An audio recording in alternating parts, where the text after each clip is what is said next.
Labadiena, su jumis kanalas Taro Akys. Sveiki visi mano prenumeratoriai ir kanalo svečiai. Šiandieną individuali Taro kortų prognozė ponui D. Ir jūs, ponas D, turite eilę klausimų dėl darbų, finansų, nekilnojamojo turto ir tėvų prakeiksmo ar karmos. Pirmiausia, aš pradėsiu žiūrėti nuo negatyvo, nes jūs klausėte, ar viskas prasideda nuo to, kad su niekuo nesistengiate palaikyti ryšio, ar dėl to, kad galbūt antra santuoka, antra pavardė, keičiat pavardę, minite, kad negalite atleisti mamai, kad jūs apkaltino dėl skyrybų su tėvu. Minite, kad kiti sako, jog tai dėl to jums ir nesiseka. Pažiūrėkim, kiek tame yra. Ar yra kažkokio prakeiksmo, negatyvo, problemų, ar kažkokia tai karma. Paėmiau tamsiasias Lenormand kortas, išmaišau, dėsiu jums ponas D9 kortas ir matysim, kiek yra negatyvo ir ar jo iš vis yra. Taigi, iš karto karstas. Iš karto karsto korta. Iš karto yra negatyvas, taip žinoma. Kažkas yra uždara. Karstas tai yra sustabdymas. Sustabdo, neleidžia judėti, kelia problemas, slepia. Suprantate, atima sėkmę. Sustabdymas. Sustabdymas sėkmingoms permainoms. O toliau yra ir dar gandras, tai yra lizdas, giminės lizdas. Taip, žinoma, kad negatyvo tame yra. Jumise rodoma, kad yra, sustoja dėl to, jumise pačiame tas negatyvas visas sėdi. Jūs pats irgi negalite pamiršti, jūs esat piktas, jūs irgi užsiblokavęs, tai žinoma, kad jūs veikia.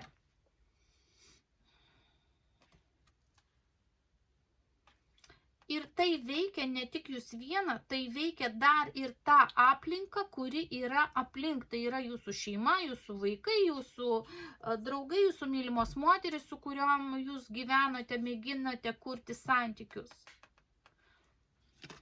Taip.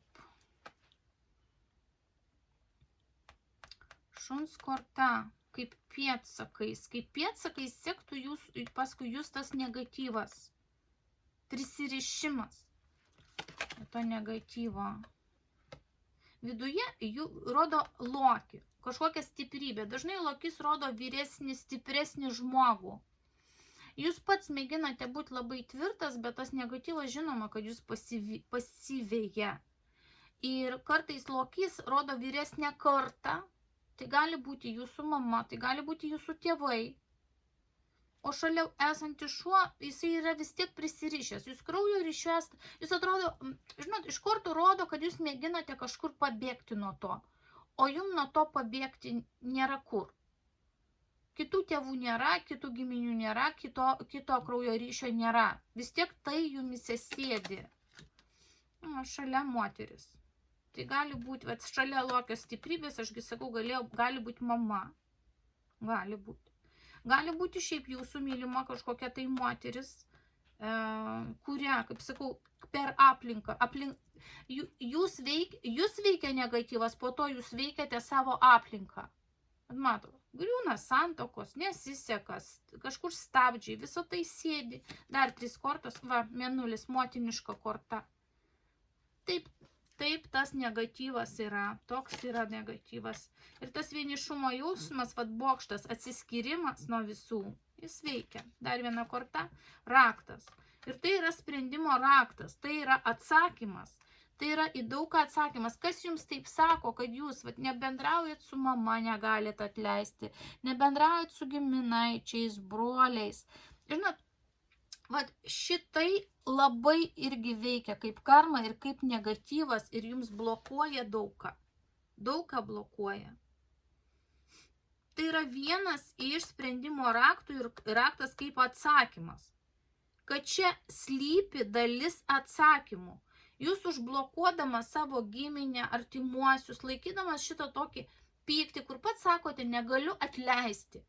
O tas pasakymas negaliu atleisti, jūs suprantat, vienas dalykas negaliu atleisti ir gebėjimas nuo to atsiriboti. Bet jūs atsiriboti negalite, nes jūs niekaip negalite nei pamiršti, negalvoti, negalite atleisti. O suprantat, kad jūs, kitas dalykas, matot, kaip čia yra taip paradoksaliai, jeigu jūs galėtumėt atleisti ir vis tiek nebendrauti, vėlgi yra kita situacija. Jūs galite nebendrauti, jūs galite apriboti bendravimą, jūs galite iš vis nebendrauti, bet va tas negalėjimas atleisti irgi įneša tam tikrą negatyvą. Žodžiu, situacija yra tokia, kad esmė yra dar labai jumyse. Yra jumyse kažkoks toks stiprus požiūris, stiprios emocijos, būdo bruožai. Kai kur trūksta kažkokio ir strateginio mąstymo, yra kažkokios uždaros emocijos. Mėnulis tai emocija. Uždara, karste uždara emocija. Negalėjimas atleisti, tas negatyvas sėdi jumise, graužia irgi iš vidaus. Taip pagal karstą yra uždaromi galimi ryšiai, galimos galimybės, pokalbiai, išsilaisvinimas, ramybė. Suprantat? Tai atsakymas taip, tai veikia. Ar tai veikia globaliai?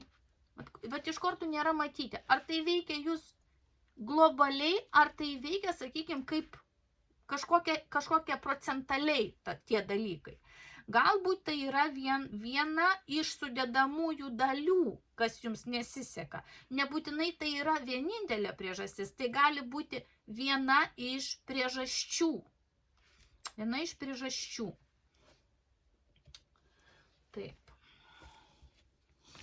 Kadangi šitą temą paliečiau, aš noriu ją dabar dar taro kortomis truputėlį pavystyti. Todėl, kad jūs sakot, negaliu atleisti mamai, nes jūs apkaltino. Reiškia, pažiūrim, kaip mama mato šitą situaciją. Čia, sakykime, pati mama. Nuliūdusi, pati nesusitvarko su emocijom. Nesusitvarko mama pati su emocijom. Jinai norėjo pasiekti, va toks 9 taurės yra savo svajonės pasiekti. 5 taurės yra nusivylimas ir susikoncentravimas tik į blogus dalykus, nematymas, kuom džiaugtis. Tai galima sakyti, kad jūsų mama tiesiog pati neprisėmė atsakomybės, ją numetė ant jūsų, būdama va, tokios prastos būklės ir emocijos, pamėgino atsakomybę, savo asmeninio gyvenimo, asmeninių santykių atsakomybę permesti jums kaip vaikui. Tai mama irgi mažų mažiausiai yra, kaip jums pasakyti, negebanti valdyti savo gyvenimo, daryti sprendimus ir už juos prisimti atsakomybę. O atsakomybę jinai paėmė jums permetė, kad jūs dėl visko kaltas esat. Jūs irgi, matot, toks irgi įžeidus ir mėginate atgal sviesti mamai irgi atsakomybę. Kad reiškia, štai aš buvau visada priklausomas, aš buvau valdomas, aš pasidaviau, mama man valdė, įsakinėjo ir todėl lyg aš irgi neprisiimu atsakomybės, tegul būna mamos įtaka, mama tegul būna kalta. Tai toks susidaro vaizdas, kad jūs ir mama, ir jūs esate iš tų, kurie progai pasitaikius atsakomybę permeta kitam. Vat kame yra, vat esmė ir problema yra, vat tame visame. Tai va, jūs dabar turit pamastyti, vat mamai, būnant emociniai neviltys skausme, neužteko išminties patylėti ir jūsų nekaltinti dėl to, dėl ko jūs nesate kaltas. Suprantat? Jūs dėl to nesat kaltas, mama tiesiog, čia yra mamos gyvenimas, mamos santykiai su tėvu ir jos pačios psichologinės problemos negalėjimas prisimti atsakomybės už savo gyvenimą ir savo sprendimus. Bet galbūt jūs pergalvosite, kadangi mamai neužteko išminties, tai galbūt jums užtektų išminties atleisti mamai, Vien todėl, kad tada ir jums palengvėtų pamiršti, nepriekaištauti, bendrauti. Vien todėl, kad jūs apsiramintumėt pats. Suprantat?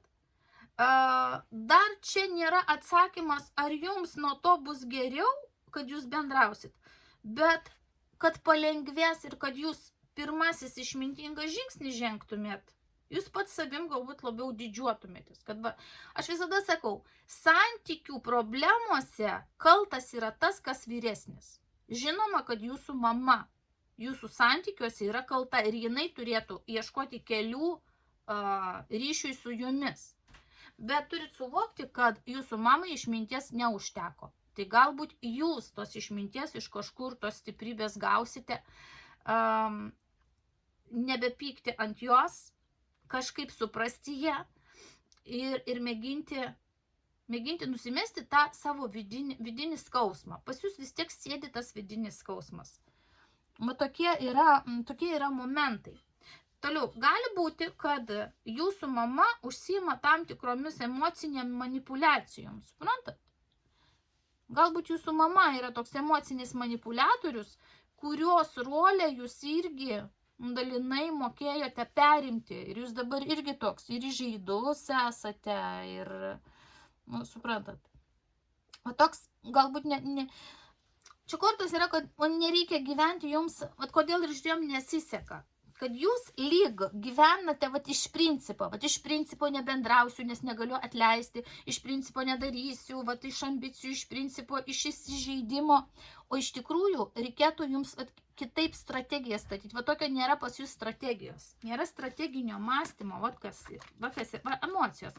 Emocijos duobės emocijos, grina duobė, emocijų duobė. Jums reikalingas yra visiškai kitoks mąstymas, koks? Stabilus, 4 lazdos. Tai yra 4 lazdos, namai, pastogė, kažkokie tai reikalai. Matot, reikia mąstyti. Kalavijai atsiranda. Mąstymas.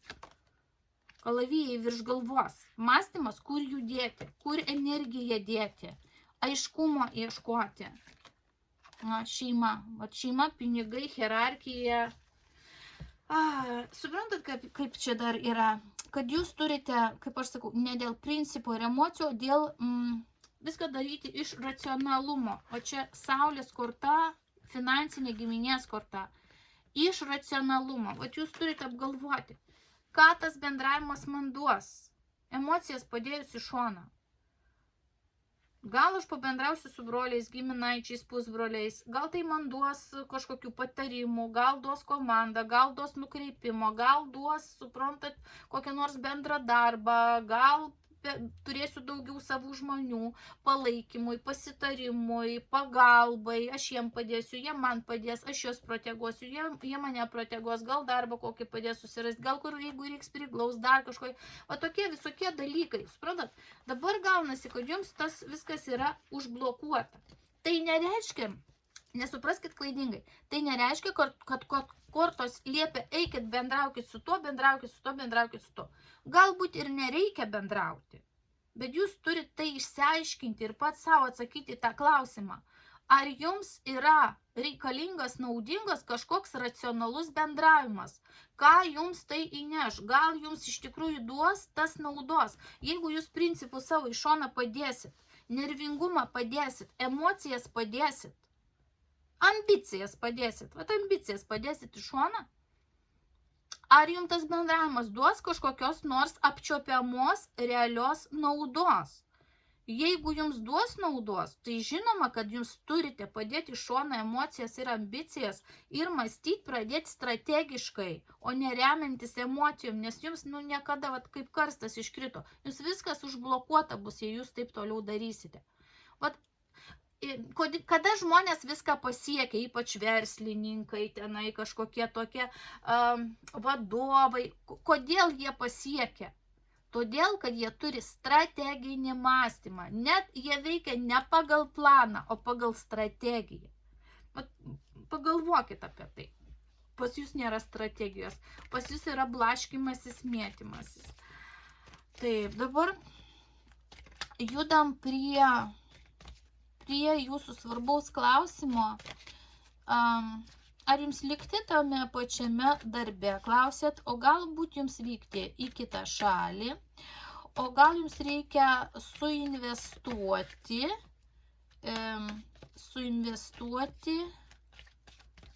į pavėžėjo darbą. Gerai, žiūrime. Pirmiausia, ar jums likti dabartinėme darbe, kuriame jūs esate? Žiūrim palyginamoju būdu, jeigu jūs liekate tame pačiame darbe, kuriame esate. Likimo ratas. Tai moteris daro dar įtaką, jums padaro įtaką kažkokia kaip vadovė, kaip moteris, klientė, žmonės, tiesiog rodo žmonės daro įtaką. Taip. Turite būdamas tame darbe kažkokių tai vilčių, galbūt kažkas nors pasikeis, gal pagerės, gal pasiūlys, laukiate, o nematot.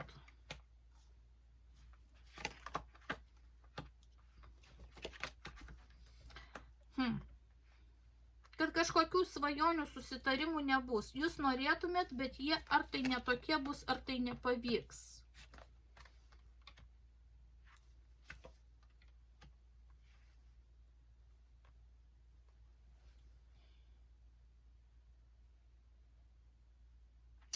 Rodo lyg automobilio, reikalingas automobilio prisikėlimas, ko jūs nematote. Gerai, žiūrim toliau. Paslėpti kažkokie tai dalykai, kad jūs vis tiek esat linkęs, rodo važiavimą. Bet pažiūrėsim, ar važiavimas į užsienį, ko nematote, ar tai yra automobilis, ar tai automobilio pirkimas užsienyje, ar dar kas nors. Bet kažkokie susitarimai, šiame darbe kažkokie tai susitarimai užblokuoti. Čia kaip vadovavimo korta, galbūt čia yra kaip vadovų informacija. Kokia vadovo dar informacija?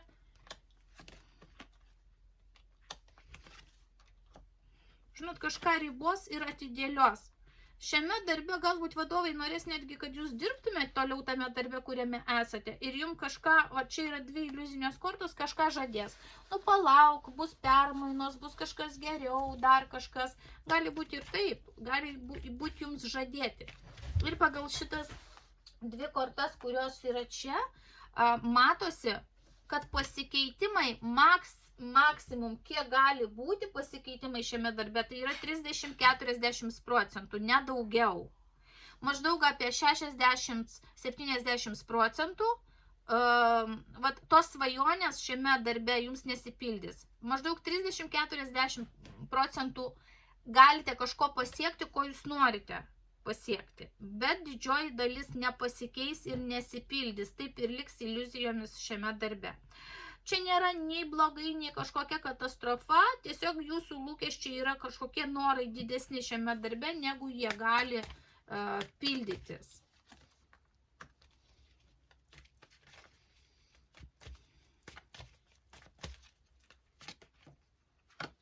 Toliau šiame darbe jūs lyg bijosite, lyg būsite pririštas, bijosite keisti, bijosite permainų, bet to būsite valdomas. Valdomas kieno? Baimių kažkokio kolektyvo.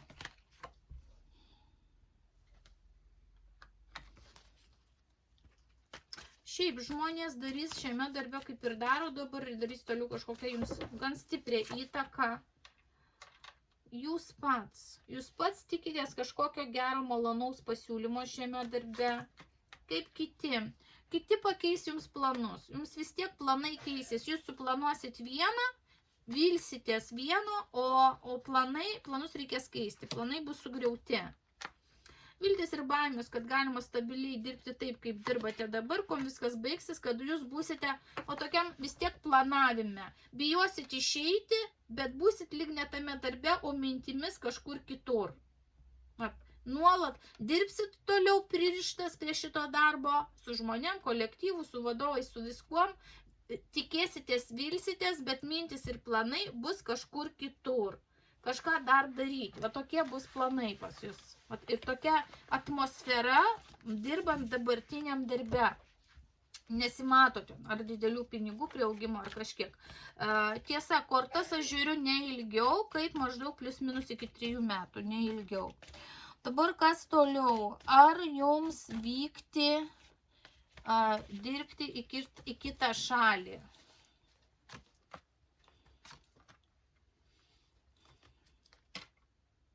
Laukti perspektyvų. Darbą rodo. Galėtumėt, jeigu tik tais pasiryštumėt, ko jūs nematot, kad galėtumėt dirbti taip, jokių problemų. Įtaką jums galėtų padaryti šitam darbui kažkoks vyriškis. Kas toliau? Toliau, žinot, pinigų jūs užsidirbtumėt kitoj šaly daugiau, negu užsidirbate dabar šioje situacijoje, kurioje esat. Pagal 5 kalavijų kortą tai nėra lengva, jums reikėtų prie kažko tai prisitaikyti, tačiau 9 monetos rodo, kad jūs galėtumėt priartėti prie kažkokio tai tikslo, dirbant tame darbe. Kitoj šaly vykimas, energija, kiti žmonės, galbūt būtų ir kliūčių kažkokių rodoma, viltis ir baimės. Aš žinau dar, kas yra. Visur eina dar tokia tema, moters tema. Galbūt kitoje šalyje jums vėlgi nesinorėtų būti, nes moteriškos energijos tema vėlgi yra tokia problematiška. Aha, griūna tada kažkas dar. Jeigu jūs vis dėlto galvojate, kad vis tiek šalia norite kažkokios tai moters, tai yra kažkoks tai vėl griuvimas ryšio reikalų su kažkokia moterim. Išvykus. Viskas baigėsi. Rodo stabilumą kažkokį tai matyti finansuose ar didesnės galimybės. Suprantat, tai gali būti kažkoks tai etapas išvykimas į kitą šalį, uždirbti kažkokiai tai pinigų sumai, pavyzdžiui. Pinigų sumai ir dirbti tol, va taip atrodo dantis sukandus, jums nuolat dirbti, ten būtų sunku. Sunku dėl to, kad jūs vienas, sunku dėl to, kad kažkokią antrą pusę susirasti sunkiau, sunku išvystyti vėl visą ten stabilumą arba kažkokį ilgalaikiškumą. Tačiau kažkokį gabalą, etapą tenai dirbti, kad, pavyzdžiui, dirbu, tam, kad užsidirbti, pavyzdžiui, sakykime, ar tai vaikui, ar tai žmonės, ten žmonės irgi kažkokie jūs suptų.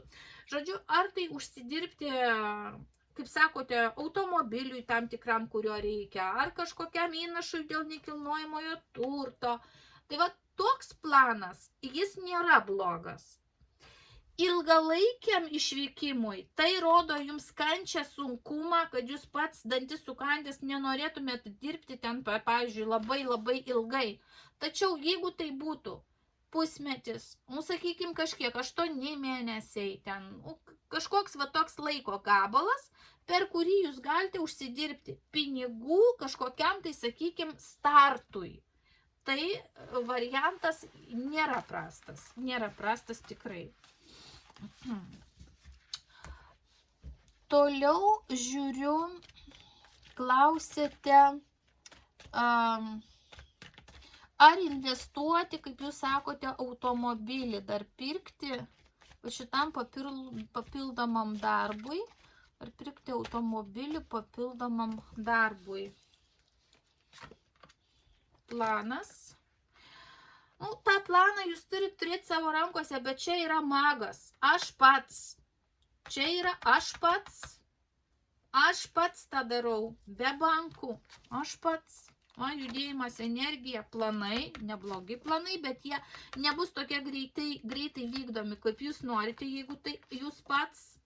Toliau yra mirties korta. Tai yra negreitas variantas ir tai yra, aišku, rizikingas variantas. Kaip jūs. Ilgas laikas. Žodžiu, jeigu jūs, aš kaip suprantu, norite jau dabar. Dabar neišeina, pinigų trūksta, reikia kantrybės. Per kas čia dar? Klausimas, viltis ir baimės, kom viskas baigės. Viskas baigėsi tuom, kad jūs nuliūsite ir kad jums nieko nesigaus, kad yra užblokuota. Dabar ne. Aš nematau, kad jūs artimiausių metų galėtumėt nusipirkti ir kad jums reikėtų nusipirkti ir kad jums reikėtų, pavyzdžiui, juolab į banką eiti. Bankas. Monetų karalius bankas ir šalia jo iš karto eina bankrotas. Bankas ir bankrotas. Tai jums dabar šioje situacijoje, kaip jūs kad esate, imti dar kokią nors paskolą iš banko tam, kad nusipirkti automobilį, darbui, ne. Kaip kad rodė, jūs nebent turite, dabar staiga nesigaus, jūs nebent turite taupyti, kad pats, vat magas yra, aš pats, be jokio banko. Jeigu aš pats susitaupau ir galiu nusipirkti tokį automobilį, kokio reikia, bet pats, tada taip, tada atsakymas taip, galima. Bet imti iš banko automobiliui, kad investuoti šitą darbą, kuris planuojat, tai rodo katastrofą. Rodo katastrofą. Ir mirties korta krenta, ir bankas, ir bankrotas, rodo vargšai, benamiai eina, ubagų kortą rodo. Tai, žodžiu, jums iš vis bus katastrofa. Tai to daryti negalite. Nebent kaip čia tarpinį žiūrėjom, išvykstat kuriam laikui į užsienį, pavyzdžiui. Vargstat, ten dantis sukandęs kažkokį nelabai mielą darbą. Va taip, mėginat prisitaikyti. Prisitaikyti per darbus, darbelius kažkokius eiti. Taupimas. Taip, ir susitaupot. Tai tada galima, jeigu aš pats užsidirbu be bankų, susitaupau, pakenčiu, susitaupau, po to jau su tuo įnašu galvoju, ką daryti. Galbūt automobilį pirkti, o gal į nekilnojamo turto kažkokią pradžią įnešti. Vat tada taip. Toliau.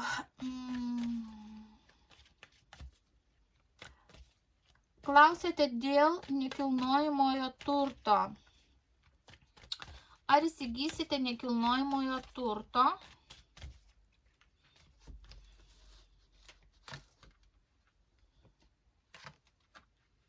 Vėl rodo darbą, apmokymus, kvalifikaciją, meistriškumą, darbą, kilimą, savo srities, kažkokią turit suvokti, kur jūs uždirbsit šitos pinigus. Šiaip tai rodo, gali būti čia interjero tvarkymas. Kodėlgi ne? Įsigyti jį galima, bet čia yra, kaip jums pasakyti, čia yra komanda ir čia yra meistriškumo rodymas ir čia yra dar darbo korta. Rodo, kad reikės uždirbti tos pinigus. Daro įtaką, dar kažkodėl jau krenta žmonės, šiaip moteris jums reikalinga, visur rodo, kad jums reikalinga moteriška energija. Bet tas jūsų šeimos sugriuvimas, va čia dvi moteris, šeimų sugriuvimas, negebėjimas sustatyti irgi visko į vietas asmeniniam gyvenime, irgi toks, žinot, kaip griaužia viduje, irgi truputėlį toks yra, kaip trukdys vidinis. Bet iš jūsų klausimų, kuriuos jūs pateikėte kortoms, kad jūs klausėte dėl finansų, dėl darbo, tai yra labai gerai, kad jūsų nėra klausimai ten sufokusuoti į tai, kaip man surasti dar kažkokių moterų. Tai tas yra gerai, kad jūs jau fokusuojatės į darbą, pinigus, kažkokius, tai va tokius dalykus, bet dar jūs, kaip pradžiai korto sakė, turite tai žiūrėti strategiškai, būtinai strategiškai. Taip. Kodėlgi ne? Jūs nematot fortūnos ratos, kad jums fortūna gali pavykti įsigyti nekilnojamąjį turtą. Taip. Toliau. Bet tai nebus lengva. Žiūrėkit. Jums reiks nešti sunkią naštą. Bet norint pasiekti sėkmę, jums reikės sunkiai nešti. Sunkiai dirbti, sunkiai galvoti, sunkiai kažkokią savo sritį tobulinti, iš ko jūs galėtumėte uždirbti, kažkokių mokinių būti, paskui gal jūs jau pats kažką galite apmokyti, vystyti, galvoti, ką jūs iš to galite padaryti. Tai nelengvas kelias, tai negreitas kelias. Taip, kaip jūs pats. Šansas. Jums šansas toks yra dar gyvenime duotas ir jūs jau turit nebevėluoti. Kiek jums palaukit metų? Dar.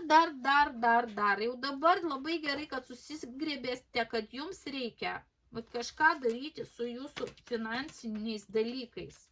Ir sunkiai daryti, ir aukoti daug jėgos tame. Taip, dabar namas. Jums pirmiausia reikia koncentruoti strategiją, suprantate, į darbus ir į nekilnojamo turto pirkimą. Strategija turi ta kryptimi būti išvystyta. Ne meilės reikalai, ne draugai, ne poilsis, ne kas. Pirmiausia, viskas turi būti pinigai, viskas, kas susijęs su darbais, verslais, nekilnojimu turtu, gausa, viskas va į tai orientuota. Ir tik į tai. Jeigu į tai pradėsit strategiškai žiūrėti, jums gali pradėti sektis. O tos šansus visus turite gaudyti. Dabar viltis ir baimės. Va žiūrėkit.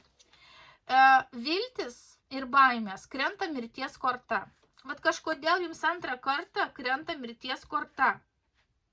O žiūrėsim, kodėl. Yra ir šansai, ir mirties korta. Toks jausmas, kad lyg jūs būtumėt ant dalgio ašmenų. Ir žiūrint, į kurią pusę jūs pakrypsit. Arba į sėkmės pusę, arba ir vėl nieko. Kuo viskas baigėsi? Vat pervertinimu. Viską pervertinti. Kokie mano finansai, kokios galimybės, kur aš judėsiu, kur aš galiu. Suprantat? Čia jums nepavyks lengvų kelių, pas jūs nesimato.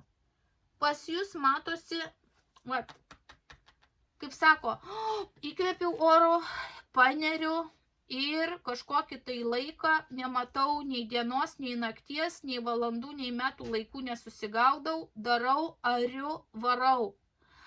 Tai va, tame yra jūsų sėkmės garantas darbuose. Bet jeigu jūs galvojate, kad jūs atsipalaida, va čia jūs žiūrėkit. Šalia mirties kortos norėjau padėti kortą ir ištraukiau jūs. Jūs esat šalia mirties kortos kažkodėl. Kodėl? Pradžiai kortos juk pasakojo, o tos tamsiosios kortos pasakojo, kad jumise pačiame sėdi kažkoks negatyvas, kuris iš visur yra partrauktas. Ir jūsų tame būde, požiūrėje, užsispyrime, suprantate, va tą būtina pas jūs keisti. Jūs šansus matosi, kad likimas jums suteikinėjo, gal jau ne kartą, ir dar matosi, kad likimas jums tų šansų pametėja.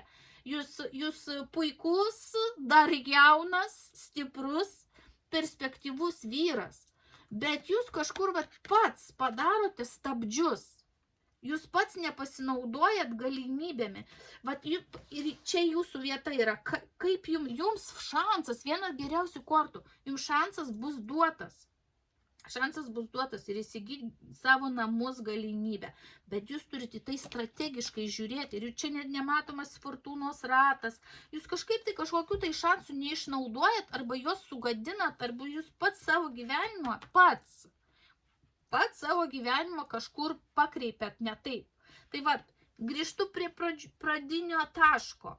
Už savo gyvenimą viską, ką darote, kas nutinka jūsų gyvenime, visada prisimkit pats atsakomybę. Vat aš esu pats kaltas dėl to, aš pats taip nusprendžiau, aš pats ten tą padariau, pats tą tikėjau, nepatikėjau, padariau, nepadariau. Vat kai pats priprasite spręsti ir suprasti, kad jūs už viską atsakingas esate tik pats, bet jums yra duotas šansas. Ir juo reikia pasinaudoti, bet yra didelė čia man baimė, kad jūs to šansų nepasinaudosite. Kodėl? Nes jums atrodys, kad tai yra per sunku, pervarginantis momentas. Suprantat?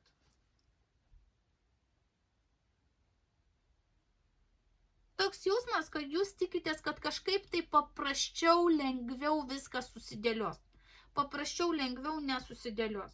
Šansas yra įsigyti savo nekilnojamą turtą, bet tai turi būti strateginis mąstymas. Jeigu strateginio mąstymo nebus, va ta kryptimi, tai tada šalia jūsų mirties korta stovi ir čia klausim apie nekilnojamą turtą. Ir tada niekada galit neturėti savo, daugiau šansų nebus gyvenime įsigyti nekilnojamą turtą. Jūs dar jaunas, jūs dar stiprus, jūs dar galite va šitą strategiją išvystęs judėti link va tų svajonių. Bet jeigu jūs dar nenorėsite, dar lauksite, dar 5 metai praeis, dar 5 metai, jau jums kiek tada metų bus, kiek, vos ne 50, ar tada jau tada reikės galbūt greitai prie kokių nors gydytojo durų sėdėti. Tai vad mąstykit šiandien dar griebkit sunkius iššūkius, sunkius sprendimus, kaip sakau, kad ir į tą užsienį važiuoti, kad ir labai nenorite, jeigu kitos išeities nėra, tai reikia važiuoti, reikia kažkokius apsiimti, kad ir sunkius darbus, norit, nenorit, o tai yra laužyti save reikės, jeigu norit pasiekti, kitaip nieko nebus. Kitaip nieko nebus. Norint pasiekti, kad va, ta 10 lazdų, kur yra, kad jūs norit savo nekilnojamą turto. Tai kol pasiekt savo nekilnojamą turtą, toks jausmas bus, kad jūs didžiulę našą tempsit į kalną ir kiekvienam žingsnį galvosit.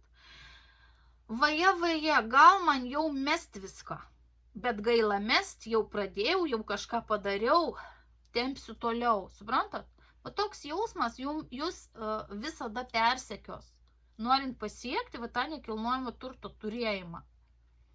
Tai va, jeigu jūs esat neįpratęs, nenorit va tokių sunkumų, nu tai tada grįžtam prie mirties kortos ir sakom, kad nekilnojamo turto tada dėja nenusimato.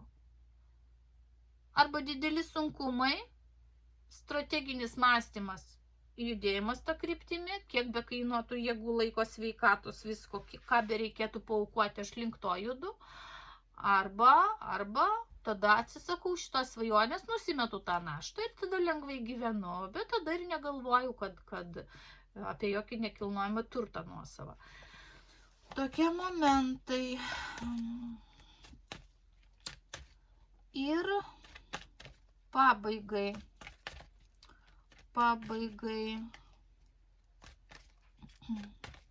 Dar kartą paklausim, galbūt dar kažkokio klausimo nepaklausim, gal ką nors kortos dar nori pasakyti. Į ką labiausiai jums reikėtų galbūt atkreipti dėmesį. Žiūrėkit, motinos korta.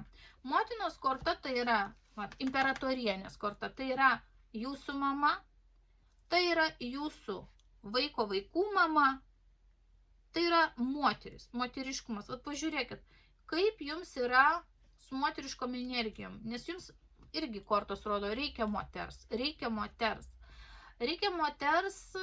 bet tai yra ne tik moters, tai yra mamos korta. Apgalvokit viską dėl mamos, apgalvokit viską dėl vaiko mamos. O gal kortos nori pasakyti, gal yra verta susitaikyti, o gal tai jūsų Anyta, tai yra, sakau, tokia moteriška energija. Jūs dabar su to naujų požiūriu galbūt, suprantat, jau kitaip pradėtumėt vertinti ir savo mamą, ir savo vaiko mamą, ir Anytą, ir apskritai daug ką. Pažiūrėkim dar. Ir namai pastogė.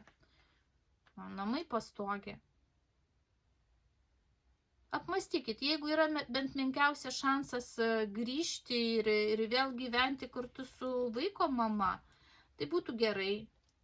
Galbūt yra kaip variantas ją pakviesti gyventi ten, kur jūs gyvenate. Nu, aš nežinau, bet turit pergalvoti. Sakau, tai yra, dar yra ir jūsų mamos namai, tėvų namai, šeimos namai, giminės namai, tokia, va, dar viena šeimos korta. Nu, viskas čia yra koncentruota dabar į šeimą. Pagalvokit, kas jums yra patys artimiausi žmonės.